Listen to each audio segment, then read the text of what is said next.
अगली वही खबर है, बड़ी महत्वपूर्ण है। आज से धर्मस्थल खुलने वाले हैं 22 मार्च के बाद। हालांकि कुछ एक जगह 20 तारीख से ही इन्हें बंद कर दिया गया था।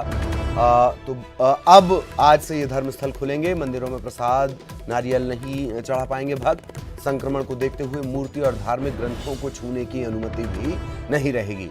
मंदिर में प्रसाद या किसी तरह का छिड़काव, चरणामृत, इसका वितरण भी नहीं किया जाएगा। एहतियात बरतनी बेहद जरूरी है।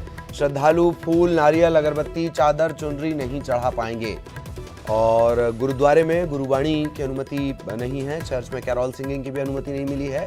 धर्मस्थल परिसर में किसी भी प्रकार का आयोजन नहीं होगा। सोशल डिस्टेंसिंग और मास्क रखना अनिवार्य होगा। मंदिरों के खुलने से पहले तैयारियां पूरी कर दी गई हैं। पूजा लगातार हमारे साथ जुड़ी हुई है।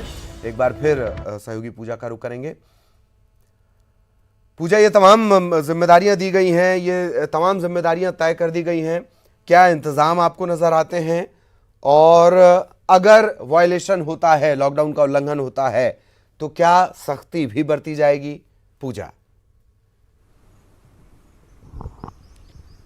बिल्कुल ललित, पिछले सोमवार को ही हालांकि ये बात हो रही थी कि मंदिर खोल दिए जाएं, लेकिन कहीं ना कहीं सहमति नहीं बन रही थी। जो भी धर्मगुरु हैं उन्होंने आपस में बैठ करके कलेक्टर के साथ चर्चा की और फिर यह निर्णय लिया गया कि जब धीरे धीरे शहर को खोला जा रहा है तो धार्मिक स्थल भी अब खोल देने चाहिए, लेकिन तमाम गाइडलाइंस का पालन करना होगा। इस बात पर खास ख्याल देना होगा। जो भी कार्रवाई की जाएगी वो इसके तहत की जाएगी कि जो भी जन अगर गाइडलाइन का उल्लंघन करता हुआ मिलता है तो यकीनन सरकार की नज़र उस पर भी रहेगी। जिला प्रशासन और स्वास्थ्य अमला जगह जगह मॉनिटरिंग कर रहा है। इस बात को लेकर के खास ख्याल रखा जाएगा। और कोरोना के संक्रमण को रोकने के लिए धार्मिक स्थल तो खोल दिए गए हैं, लेकिन कई एक चीज़ों पर बंदिश भी लगा दी गई है। जैसे कि अब जो प्रतिमा होती हैं उन्हें स्पर्श नहीं करना होगा। जो भजन कीर्तन होते थे उनका आयोजन नहीं होगा। जो मंदिर परिसर में अक्सर लोग बैठ करके एक साथ भजन कीर्तन करते हुए नजर आते थे, उस पर पाबंदी लगा दी गई है। साथ ही साथ चुनरी, प्रसाद, नारियल जिस तरीके से चढ़ाया जाता था वो एक हाथ से दूसरे हाथ जो भी चीजें ट्रांसफर होती थी, इससे भी कहीं ना कहीं इन्फेक्शन ट्रांसमिशन का खतरा बढ़ सकता है। इस बात पर खास ख्याल रखते हुए इन सब चीजों पर पाबंदी लगाई गई है। साथ ही साथ जो मंदिर के संचालक होंगे उन्हें इस बात का खास ख्याल रखना होगा कि सैनिटाइजर का और पूरी तरीके से जो स्वच्छता है उसका ध्यान उन्हें रखना होगा।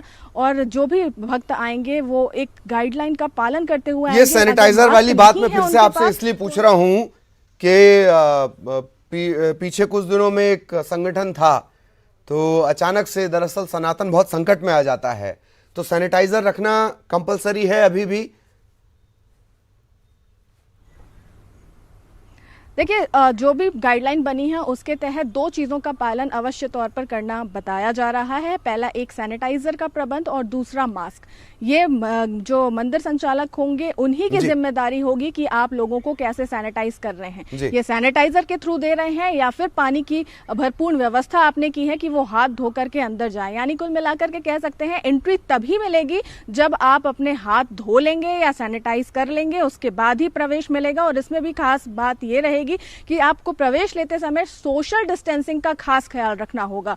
जो एक मंदिर संचालक के वॉलंटियर्स होंगे वो इस बात पर खास ख्याल रखेंगे कि आप जब भी एंट्री ले रहे हैं तो मास्क आपके साथ हो, आप सोशल डिस्टेंसिंग मेंटेन करें। और इस बात का भी खास ख्याल रखेंगे कि जो सीनियर सिटीजन्स हैं, 65 साल से ज्यादा के बुजुर्ग हैं और 10 साल से कम तक के बच्चे हैं, इनको भी एंट्री कहीं ना कहीं कह सकते हैं कि घर से ना निकलने की समझाइश दी जा रही है कि वो ना निकले तो ज्यादा बेहतर होगा।